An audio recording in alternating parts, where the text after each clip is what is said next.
Hey guys, it's Paul, combat veteran, MMA fighter, YouTuber, and today we are checking out the next installment of Arch's Death Korps of Krieg. This is maybe the definitive video on the lore, so we are going to get right back into it. But before we do, of course, be sure check out all the links below to the merch store. I have lots of fun parody shirts.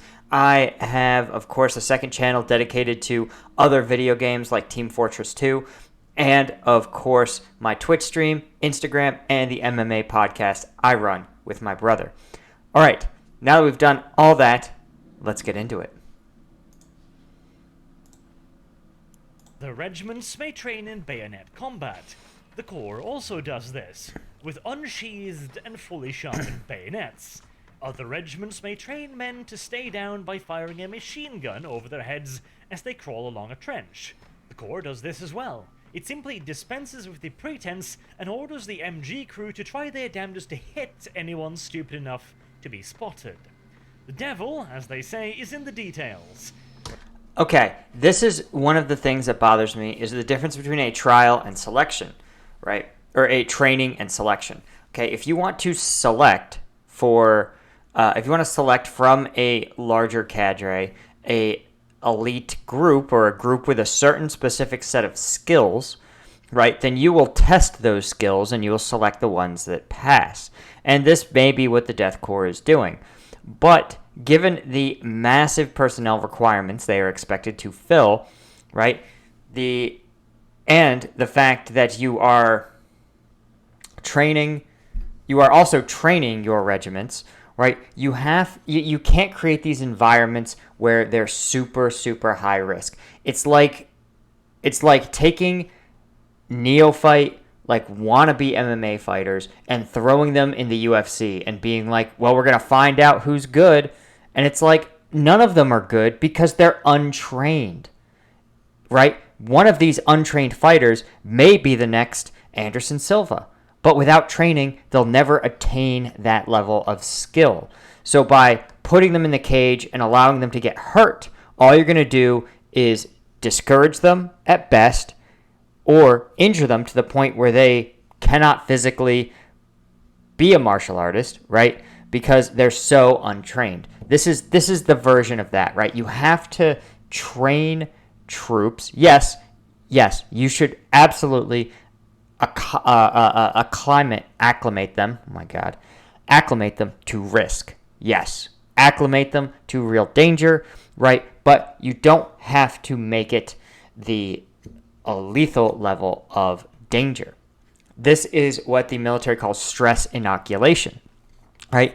Even its elite forces, like its pilots and special forces, undergo a very realistic, very challenging school called SEER, right? SEER tends to have, especially in its final exercise or exercises, it has very realistic survival, evasion, escape components, right? It involves very realistic interrogations, and it's, by all accounts, extremely stressful and extremely scary. But every single person that does it gets to develop their skills in an environment that is sort of relatively safe, i.e., the enemy will not actually execute them, right? They will probably not actually starve to death. And this knowledge is a safe space in which a person can develop their skills, right? Because if you've ever developed skills, again, as a martial artist or in the military, right, they have a phase, it's crawl, walk, run. And you have to crawl before you can walk, before you can run with a skill, right? And then, again, if you are good enough, you can train that skill again and again until, like running, you can do it with your eyes closed, right? It took you, look, the average person, right, as they go through their childhood, they can usually get to the point where they run. But look at how much harder it is to go from the point where you can comfortably run, i.e. maybe a 4 or 5-year-old, right, or a 3-year-old perhaps, up to the point where you can run a marathon. The difference is vast, right? And the only way to do it, right, you could never just take 5-year-olds and make them run marathons. That would be insane. But what you can do is take, a 5-year-old and over time teach them the principles of pacing themselves. And then a couple of years later, teach them maybe a little bit about running 800 meters or what it's like to run around a track for time. And then when they're a teenager, then you can start to introduce the additional skills they need to run a marathon so that you can get a 5-year-old to run a marathon. You just have to make them a 16-year-old first. Or in this case, I suppose it's probably more like the Grim Reaper. And let's pause for a moment on the idea of mutilation on Krieg. Yes, I know, a somewhat morbid pause, but I wish to try and emphasize just how much of a shithole this really is, because the simple fact that you're basically a slave, chained forever to a massive churning war machine that cares diddly dick for your well-being, that alone is not quite enough. Imagine being one of the menfolk on Krieg. Imagine entering into the Death Korps and getting hurt. Imagine standing in the wrong position when an artillery shell falls out of the sky and losing half of your leg, for example.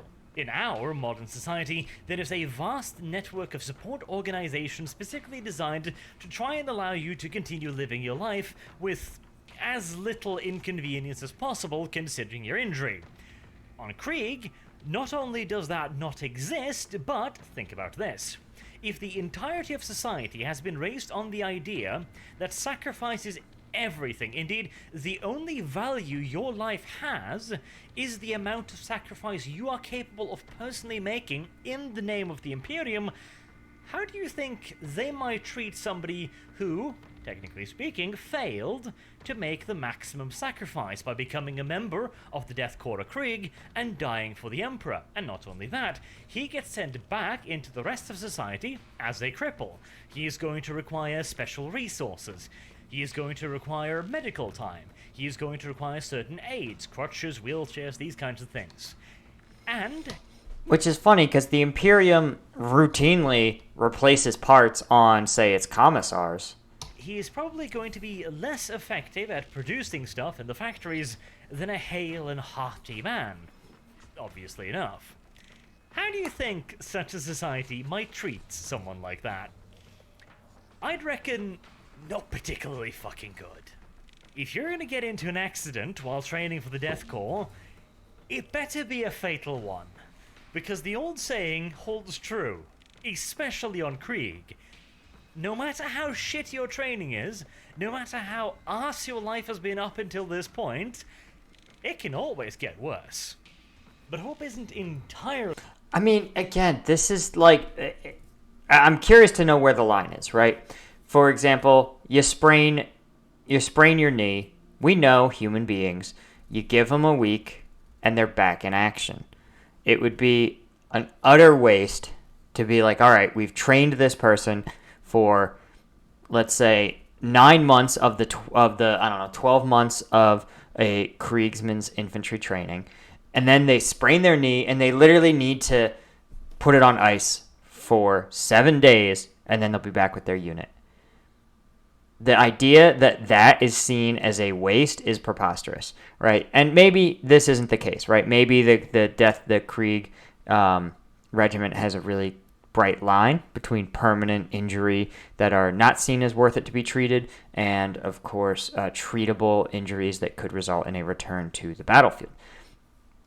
Again, lore experts, I depend on you to let me know these things, but there is a level of contribution that wounded soldiers with a lot of combat experience can routinely make, right? It's like a stereotype in every war movie on Earth that the instructors in these training academies are always, they're missing an eye or they have a wooden leg or a limp, but they're crafty, smart instructors that train the neophyte in how to be an effective fighter so they're ready for the battlefield, right? This is a trope, but it's a trope for a reason. And again, that's because at some point, right, in an economy, in every economy, or especially ours, right, you start off as being primarily labor, right? Modern economic theory, you've got labor and capital, and they combine using technology to produce economic growth and increase GDP, right? So you've got, but you can also look at this, and this is one of the reasons why HR at one point was known commonly in many companies as human capital, is because at some point you stop functioning as a laborer and your knowledge and experience makes you instead human capital, right? You stop being, at some point, ideally, some workers stop being paid for their ability to perform labor and start being paid because they possess a certain unique set of knowledge or unique set of skills. This is the stereotypical example that I always cite to people is these generals that work for defense contractors after their time in the service, right? You're a general, you retire from military service, right? When you started, of course, you were just an interchangeable lieutenant, right? That the Army had spent maybe 2 years training. And by the time you got to be a general, you were valued not so much because of your ability to perform like the labor of marching and shooting a rifle and that sort of thing, but you were a knowledge worker, right? You were human capital. You were yourself a productive resource because of your knowledge and experience. And once they enter the free market, you're like, why do they all go work for, a major defense contractor? Well, that's because the defense contractors know that this general has something very valuable. And it's not because they know R&D. It's not even because they know what troops in the field really want. It's because they have a deep knowledge of mainly the people, places, and things involved in the acquisitions process. And they're able to say, hey, we want to make sure that our new widget part for, our new communication system, who do we need to talk to, put it into the Army's new field test that they're doing in 2 years. Well, that a retired general knows, oh, it's my old buddy Mike at U.S. Army Radio Acquisition Command or something, right? That's the sort of knowledge worker that they're paid for. So those companies probably don't even give a shit if these generals work 8 hours a day or 4, or if they work at all, as long as they answer their phone when they need that specific piece of knowledge. All this to say is that at some point, a Kriegsman will acquire enough experience that they will transition from a laborer who is worthless with a broken leg to a knowledge worker, right? I think a high-level commander who has tremendous value to the war effort, and whether their body is broken or functional, whether their body is 80% cybernetic parts or 10%, right? Their value doesn't come from that. It's going to come from their experience. And those class of soldier are worth retaining and worth providing much more medical care. Again, maybe what Arch is describing here is the role of like a private, like the bottom tier of Krieg infantry. But again, I think it's just important that we all understand that this isn't badass. This is just stupid. Early loss for the poor bastard who inevitably gets involved within the Death Korps, because there are a few ways he could actually, possibly, potentially, maybe, although extremely unlikely, better his lot. Not that your average Death Korps guardsman would actually give a shit about that, but still, for the sake of argument. There are several positions within the Death Korps that are, if not particularly cushier, at the very least slightly safer than the others. Krieg does not have much of an aristocracy, or, well, at least not anymore. The most in the way of an aristocracy they might have are the various supervisors and bosses that run the factories, and those really aren't much of an aristocracy at all. And that, of course, means that the officers of the Death Korps are invariably drawn from the Death Korps itself. Generally speaking, they are veterans from other regiments already formed that, through a mixture of luck, skill, perseverance, and perhaps a little bit of the Emperor's favor, have somehow managed to actually survive in the Death Korps for an extended period of time. Now, you might think that mere survival itself isn't really enough of a qualification for officers training, but, well... Read my mind. Well, this is the fucking Death Korps. They really don't have a whole lot of other qualifications to go by, frankly. And considering the relative simplicity of the Death Korps' favorite tactic, e.g. line up vast quantities of men and then walk them slowly towards machine gun positions, you don't exactly require a Lord Solar level tactical genius to implement them, at the very least with a decent degree of precision. Again, this is one of those things where you're oversimplifying something that's actually really complicated. Let's say you want to line up, let's say you indeed want to follow that strategy. Line up your troops and march them into a fortified position. Okay, lining up troops. Where do you draw the troops from? Which regiments? How do you allocate which regiments can most afford to lose troops, and how many from each regiment do you need to draw? Now you have to ask transportation. Do you march them? Can you even march a human being over the distances you need to? If not, how will you transport them? How will you transport them in a way that the enemy will not detect that you are massing your formation? And if they will detect it, what conditions will you set before you call off the advance, right?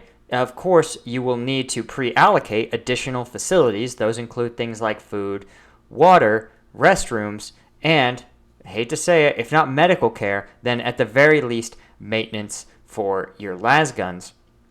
You'll have to have all those facilities pre-positioned so that as the troops arrive, they don't simply arrive and then are can't fix their las guns, or they're, don't have enough food to eat, so you're having this charge, but your soldiers have been eating, a third rations for 2 weeks, right? These are the sort of things that, yes, you don't need to be a tactical, you don't need to be Napoleon to pull it off. But if you're recruiting someone whose only skill is not dying, whose only skill is being lucky, you're probably setting things up to fail. You at least want them to be able to read, man. And nothing, and again, given that these children are being raised in factories, they probably aren't being taught to do shit like read, study, right, plan, come up with logistical strategies, or just think critically about a problem, right? Because at the end of the day, every battlefield is different, and so you have to solve every problem on that battlefield in at least somewhat creative ways. So this idea, again, that you could maybe create an officer corps if you knew everyone was cloned and that everyone was capable with a sufficient level of training of being an officer, and you just sort of found the ones that survived from regiments that were too depleted, took those clones, stuck them in an officer academy for 6 years, and they spit them out as fully formed officers. Seems plausible, right? If everyone has the exact same genetic predispositions and the exact same set of experiences, at least going into it, then as far as we know about human biology, you should produce more or less similar people, at least ones that are equally capable of achieving certain things. Combine that with a tested and proven curriculum, and you will, of course, get you could get an officer corps that functions.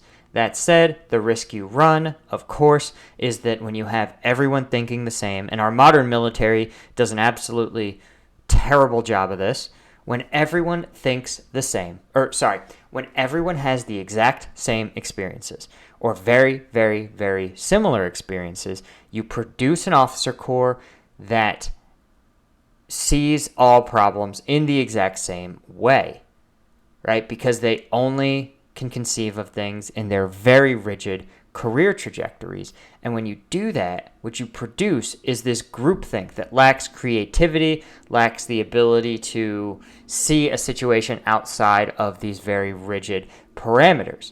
And I think, between you and me, I think that's one of the reasons that the U.S. military lost in Afghanistan. I think it incentivized low-risk commanders, low creativity. It incentivized commanders that follow metrics that don't have validity. And, it trained commanders to basically fight 1 year at a time, make up your metrics, increase those metrics, and then pat yourself on the back and say that you were a great officer because you turned 6 metrics from amber to green, and they were so much worse under your predecessor, who of course had their own metrics and his metrics, he turned from amber to green, making him a great commander too, right? It was a lot of just like trying to think of a way to put it that isn't wildly inappropriate. It was like, we're going to say rubbing each other's backs, if you know what I mean. Though to be fair, this is actually a bit of an acquired skill. If you were to put, for example, a Cadian officer in charge of a Death Korps formation, he probably would lose all respect amongst his men the moment that he didn't suggest the most ridiculous, suicidal, self-sacrificing tactics possible. And if he were so silly as to suggest that maybe he should direct the battle from a bunker somewhere behind the lines, well, in all due likelihood, his soldiers would simply just wander off and do whatever they felt best, as clearly that officer was utterly insane. And of course, the reverse scenario also holds true. There has been experiments where Death Korps officers have been put in charge of non-Death Korps formations. The idea was that since these officers clearly have a certain knack for completing the most complicated of battlefield objectives, you know, that might have more to do with the forces they are commanding rather than their tactical flair, but hey, details, they should be put in charge of other regiments. The problem is, of course, that the men of Krieg are a very, very special breed indeed, and even Maccabean Janissaries will probably flinch at the idea of simply walking slowly across an open field towards pillboxes. It really does require a certain mindset, and that mindset is not found in many places outside of Krieg. As such, a Death Korps officer in charge of any non-Death Korps regiment is likely to find himself sacrificing for the Emperor in a highly accidental manner, probably by falling on his bayonet several times or accidentally discharging his last pistol into the back of his skull. You know, that kind of stuff. So, yeah, this is actually something that I think is really interesting and really underappreciated, is how strongly tied militaries are to their culture. One of the things that is a fascinating YouTube rabbit hole to go down is to look at different countries' rations and see how their military rations are really reflective not only of their military's missions, but of their culture and their view of their soldiers. But more than just including, ostrich meat in the French rations, what you often see, and is really underappreciated, is that different martial cultures can only be led by leaders and officers that have a certain baseline understanding of them. This is, of course, a pretty classic, mistake from the war in Afghanistan, where we would try to impose a lot of U.S. cultural norms onto Afghan military and police. And the truth is, it's just really hard to do. In the U.S., we are all about things being on time. Our military has a very industrial, get everything on time, because if you're late, then the whole operation is late. And it's true, you cannot fight a war without having a strict time ability to be on time, right? Because you need all the cogs in the wheel to turn together. But culturally, it just doesn't work. You just can't transfer that skill onto Afghans. Again, the Taliban, who are Afghan-led and Afghan fighters led by Afghans, are able to be combat effective. Again, they look like they're maybe 6 months, 90 days away from taking over the country. So clearly, they are able to be combat effective leaders. But the question you have to ask yourself is why? Why do these officers in the Taliban, who didn't attend any training, may not even be like totally literate, though they have a strong warrior poet kind of culture, so I suspect their officers are probably actually very well read, but they have this totally different culture, but they've managed to mold it into a fighting force in ways that we in the United States honestly just struggle to understand. Some of it is, of course, religious indoctrination. Some of it is social acculturation. A lot of it is maintaining, we think, these strong connections to their local village, their local leadership, right? Their family. Their conduct is something that their family will know about, whether they conduct themselves with honor or disgrace. Whereas, we in the West have this, like, you leave to join the military and it's a bright line.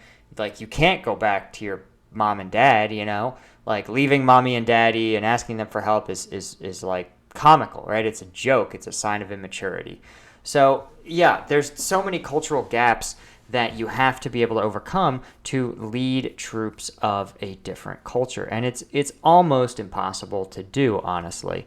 Again, look at World War II, where the US and the United Kingdom were culturally so very, very, very similar. And they still, well, almost tore their hair out trying to deconflict their operations and plan wars in theaters together.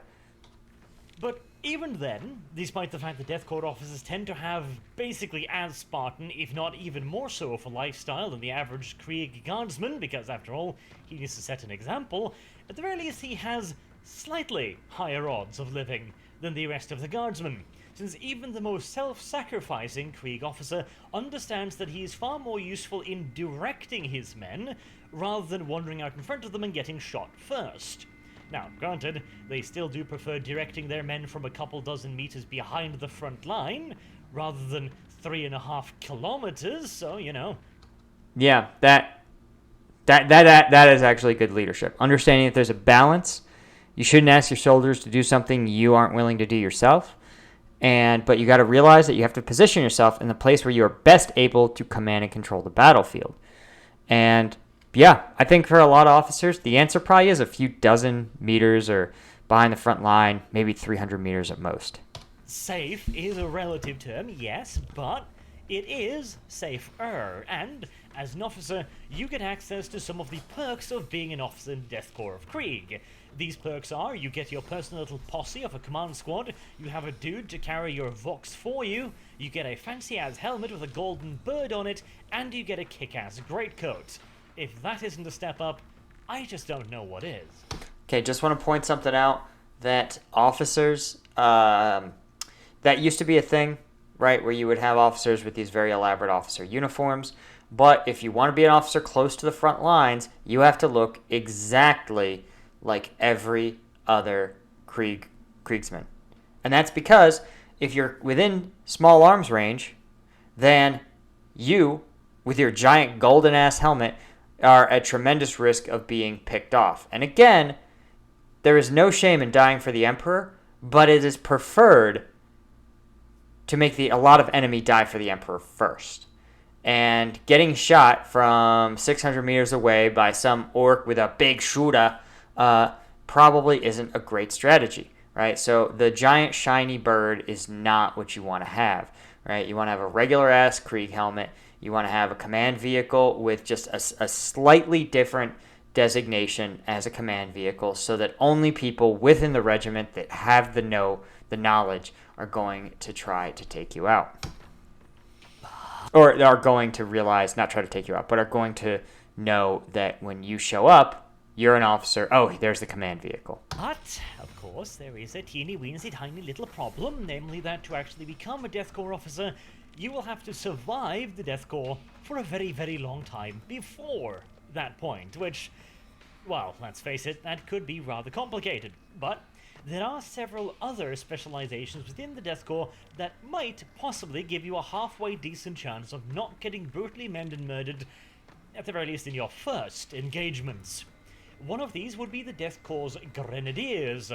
Now, yes, this does mean that you would be entering into the specialized assault formations of the Death Korps, which, yes, that is going to be just about as dangerous as you think it will, but you will have access to some additional armor, bigger guns, and tons of grenades. So, at the very least, you'll be equipped to survive, if nothing else. Oh, and by the way, you're going to have to be fucking massive to get into them.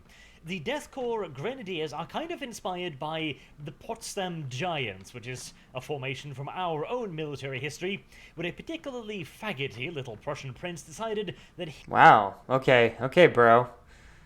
his special guards unit should be made up of nothing but massive strapping menfolk who looked adorable in uniform.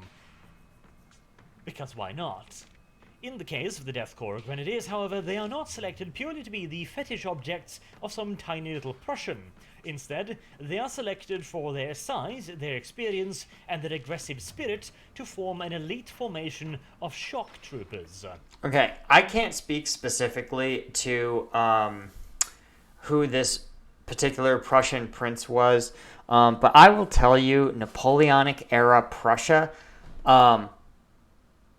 was a legitimately frightening and world-class military force.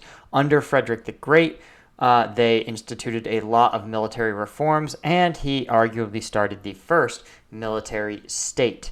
And that was a revolution at the time, right? A time when most states were basically just a bank account for a regent, a monarch. So the idea of a state dedicated to refining and creating the strongest possible military was actually seen as being new and novel. And I, again, can't speak to this specific regent, but I also will just point out, as I often do, is that the people of the past had viewpoints that were significantly different from ours. So, one of the classic ones is that, here in the United States there's a weird we view as men are like ability to show vulnerability and emotion and feeling to other men is extremely, extremely limited. I think some of it is about a competitive culture in which there feels like there's a smaller and smaller number of resources, houses, jobs, parking spots, right? Everything is a competition, so showing vulnerability in any capacity is instinctively seen as a display of weakness and an opportunity for a stronger person to take from you, right? On a very basic level. But regardless of why this cultural norm is the case, it was not the case in the past, right? In the past, even in around the era of the Revolutionary War, you look at many of the founding fathers, and they had friendships that were more intimate in many cases than their spouses. And again, this wasn't an indicator of a sexual relationship, right? We in the present will sometimes sexualize these sort of things as, oh, they must have been lovers. But I don't think that's the case. I think this was just a norm then, right? Where it was considered that, when you had these strong gender divides, right? You look at Martha Washington, who was, competent, but in that era, women were homemakers. And George Washington had been a general and a commander and had this huge, and a statesman and a diplomat. And there were lots of people like that. And where would they go for empathy and comfort and commiseration and to complain and camaraderie, right? They can only reach to other men because, again, those are the people that would have shared their experiences. And so, of course, you combine that with the fact that showing vulnerability wasn't seen as a weakness or an invitation to be exploited, and the result was, of course, a level of closeness and intimacy that we just see as, again, in our modern era as something more akin to like a homosexual relationship. Not to say there weren't homosexuals in every era of human history. There almost certainly were, but I think it's important that we not look back and characterize different behaviors with our own social mores. And I think this is probably what Arch is doing here, right? This prince, I'm familiar somewhat with the Potsdam Giants. Yeah, he was pretty fixated on them, but it's tough to say whether or not he was a person who thoroughly enjoyed military parades, viewed the pomp and ceremony of having a strong military as being important. It could have been even diplomatically important to be able to project great strength when you're a small nation like Prussia. So his fixation on these Potsdam Giants may not have been, again, a display of a sexual attraction or viewing them as fetish objects, but it may have actually just been a man who, a country's leader who views their military ceremonial role as being essential to power projection.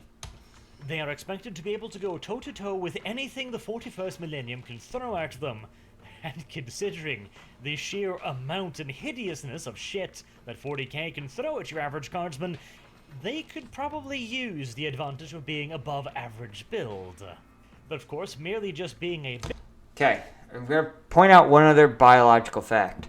If you ever watched a UFC heavyweight fight, you know that even if you work out a lot and you have great cardio, there is no way to get around the biological and physical fact that a 250-pound man weighs 250 pounds and a 135-pound man weighs 135 pounds. And so, when you have these, would you expect these folks, these fighters, to go 5 rounds, 25 minutes, the heavyweights by minute 24 are going to be hurting. And the 135-pounders may also be hurting, but they will not have slowed down, right? Look at the recent fight between Cody Sandingham and TJ Dillashaw. 5 straight rounds of action, non-stop, fast-paced. Every round was as fast as a UFC heavyweight fight's very first round. And that's because, of course, being big involves trade-offs. And the human heart can only get so big, the human circulatory system so big, lungs so big, and as a result, you tend to lose steam faster. We found, again, that there's actually, you look at, military elite units selections, and they tend to skew for obviously very fit, very in shape people, but you very rarely see, you honestly rarely see people over about 6'1" ever make it through these selections. And that's because it's just hard. It's just biologically harder to metabolize all of this, to metabolize energy, right? When you're 6'1", you just need more calories and you get burned out quicker. Just a little bit, just like 3-4%, but it's enough to make a difference. Big Boy isn't enough to stop a charging orc knob from snipping you in two with a power claw. As such, they are also equipped with a bit of specialized equipment. They will be issued with far more grenades, both frag and crack, than your average guardsman. They also have the privilege of being equipped with carapace armor. This should give them a decent chance of taking on at least 1 or 2 hits from most enemy infantry weapons, and even a potential chance of surviving a hit from something big, brutal, and nasty, like, for example, a bolter. Not a particularly great chance, but a chance nonetheless. And of course, the best way of making sure that you will survive an enemy aiming a weapon at you is to shoot them in the face before they get to shoot you. That is tactically correct. To ensure that the Death Korps Grenadiers have enough oomph to put down even the nastiest creatures that might point a weapon at them, they are equipped with the Type 14 Lasgun H. This is the heavy, overcharged version of the standard lasgun. The 14H, also known as a Hell Gun, is capable of putting out roughly 40 to 50% more energy per shot than the standard lasgun. As such, it requires a considerably larger energy source, and this is worn as a backpack on the Grenadier's back. The total output of this larger power pack is round about 200 shots, depending on the power setting and of course the weapon's condition, and that is one of the really big things. Its condition. You see, whilst the Hell Gun is a considerably more potent weapon than the lasgun, for example, whilst the standard issue Imperial flashlight might in most cases tickle an orc, and you're going to need half a squad's worth of them to really put the bastard down, a Hellgun blast to the face is going to put most greenskins down rather hard and quickly. This increased killing power, however, comes at a severe cost, both to the total capacity of the weapon, a mere 200 rounds, which is not fantastic at all, considering the sheer size and weight of the contraption, in addition to, of course, the fact that the Grenadiers are usually used as shock troopers. That means close-in, personal, and brutal fighting. They might also be required to hold the objectives they just recently captured for extended periods of time while the rest of the Corps batter their bloody little asses to them. Thusly, having a relatively mere 200 rounds at one's disposal is not ideal. Of course, steps are usually taken to remedy this. Whilst the sheer size and bulky nature of the pack means that it would be highly impractical to have one man carry two of them, Grenadier formations could, however, and should, wherever possible, be supported by Chimera armored transports, not only to ensure that the Grenadiers actually make it to their target, but also so that the Grenadiers can shove the little Chimeras as full of additional power packs as humanly possible. Yep, that is one of the reasons why when you look at, again, war footage from Iraq and Afghanistan, you see huge numbers of, especially Army troops. Marines were weirdly reluctant to get into this, but that's why they're all mounted. Almost all of them. Mounted being, of course, a term for operating out of vehicles. And the truth is that you would be out of your mind to not take advantage of vehicles wherever you could. A person in a vehicle is at higher elevation. They are, up to, I'm going to say 10, maybe even 12 feet above the surface. They can see further. They can carry a larger weapon in the vehicle. The vehicle, of course, is a safe place in which a force can retreat in the event that things have gone badly. It can maneuver them fast out into and out of a situation. It is able to, of course, hold all the things you could ever need. Extra ammunition, extra food, water, medical supplies, right? Also, any vehicle can become an ambulance. It can transport a wounded person and someone treating them back to a base. And, of course, it can do many, many, many other things. Now, of course, vehicles have some requirements. They operate on fuel, and fuel is sometimes hard to obtain, as it also is large and sometimes can't go everywhere you want it to. But in the aggregate, the ability to fight from a vehicle is almost to not do so would be almost ridiculous. Another drawback, however, that is considerably more difficult to get around is the fact that the Helgun is an extraordinarily temperamental little lady. And if you do not take the absolute best care of her, she's going to act up at the absolute worst possible timing. The Helgun requires extensive, lengthy, and complicated maintenance, and it requires it often. Otherwise, the power of each individual last blast will start to decrease, the rate of fire will start falling off, and the weapon itself will start developing some rather unfortunate and wonky side effects. Let's just say that if you're carrying around a weapon capable of stopping an orc in its tracks, then you probably don't want it overheating too badly, now do you? And one final little problem. The Helgun is moody at the best of days. This means that using it as a close combat weapon, as you can do with the humble lasgun by bashing someone over the head with the butt end, or using it with a bayonet, is simply not an option. If you whack That's why you get issued a shovel. somebody over the head with a Helgun, well, you'd best be prepared for a somewhat explosive finale, let's just say. It's not guaranteed that it'll blow up, but the odds are not on your side. Additionally, the Helgun does not come with a bayonet lug, and considering, again, that these are stormtroopers expected to get up close and personal with the enemy, that is a pretty major problem once again. And no, unfortunately, you can't just scratch build one and attach it, because the problem isn't the design of the barrel. The problem is that the las bolts fired from the weapon are so hot that it will literally start melting the bayonets.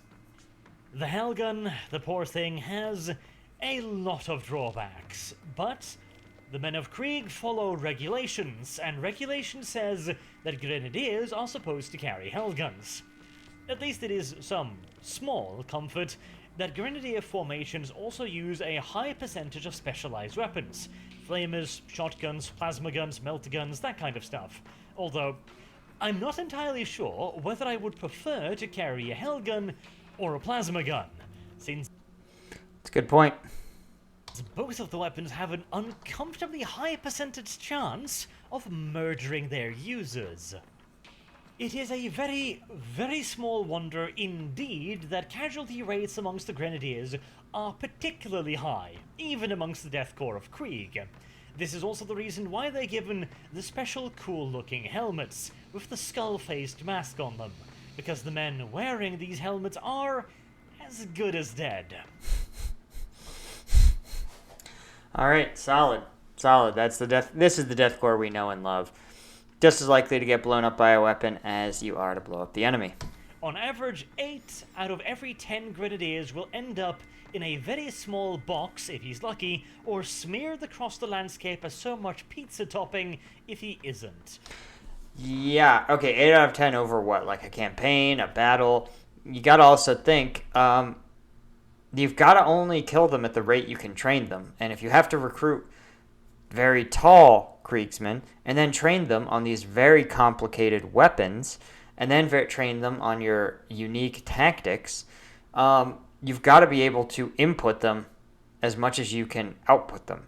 So again, maybe they do mass produce Grenadiers and that when 8 die, 10 more show up on the battlefield, then you're good to go. But again, you should, as a general principle, never burn your troops as faster than you can replenish them. Okay, I think we are going to pause it there. Right, we are right at around 45 minutes. Guys, this remains one of the most fascinating looks at one of the most fascinating units in the entire Warhammer 40k universe. So, thank you so much for watching. Of course, be sure to check out the merch store down below. All kinds of fun shirts, including this one, which features yours truly wearing my favorite gas masks, and of course not sporting a helmet because that's protected GWIP. But nonetheless, shouting out my personal favorite source of power, coffee. Okay, that's all I got for you. Thank you so much for watching, and until next time, I will see you guys later.